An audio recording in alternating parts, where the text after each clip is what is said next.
The giant anteater is a large mammal with a geographic range that spans across South and Central America. From Honduras in the north to Argentina in the south, it inhabits forests, shrublands, savannas and grasslands. They are insectivorous with a lifespan of 14 years, where they are solitary, where the females breed just once a year. In this video, the conservation status of the giant anteater will be assessed by looking at the 5 main threats that they face.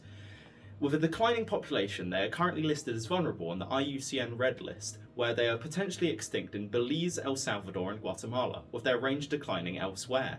It has a population density of 0.3 animals per kilometre, and at current projections could fall below 8 individuals in just 100 years.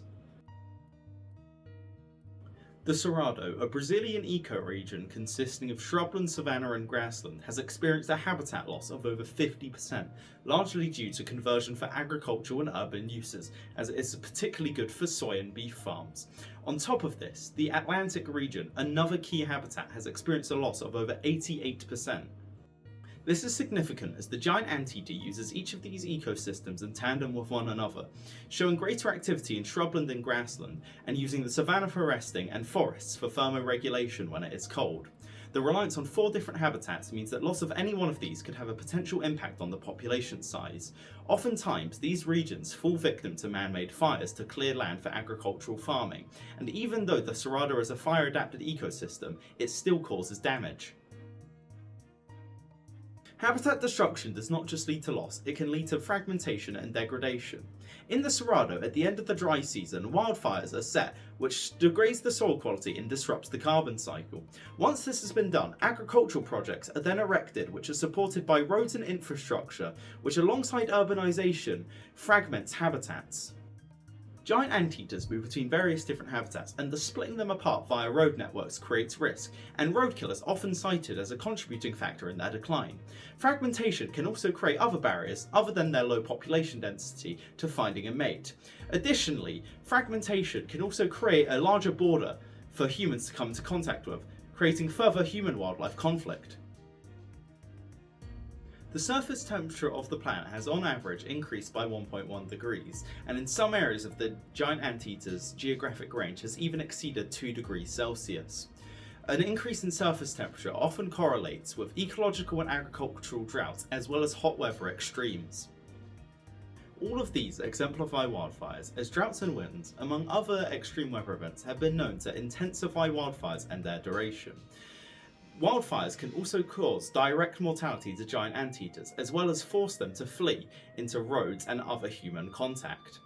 Wildfires can also cause further habitat loss, degradation and fragmentation, and exacerbate the issue as a whole. The IUCN Red List suggests that on a national level, giant anteaters are hunted for handicraft and jewellery, and can be used locally for food and medicine. However, it should be noticed that they are not often consumed due to their poor meat quality. A study by Redford found that moderate hunting leads to a decrease in animal density by 80%, and that severe hunting can lead to a decrease of 93%. Hunting can therefore exacerbate the already low animal density of the giant anteater. Domestic pets are not often the immediate thought when talking about alien species. However, hunting dogs can often cause an indirect risk to giant anteaters, and the value that dogs possess can lead to human-wildlife conflict. Giant anteaters, when threatened, have been known to adopt a defensive stance and use their claws, which are designed for burrowing, to strike. This means that hunters have been reported to kill anteaters to protect their dogs. While the giant anteater is only currently listed as vulnerable on the IUCN Red List, its fragile reliance on many different habitats should be cause for concern for its long-term survival, for many of these habitats are experiencing unprecedented stress due to habitat loss, habitat fragmentation, and habitat degradation, which are all amplified by the effects of climate change. They are then further impacted by human-wildlife conflict through the overexploitation of its ecosystems and the protection of domestic dogs. This then should act as an overview to highlight the importance of conserving the giant anteater to prevent it from declining to just 8 individuals in 100 years.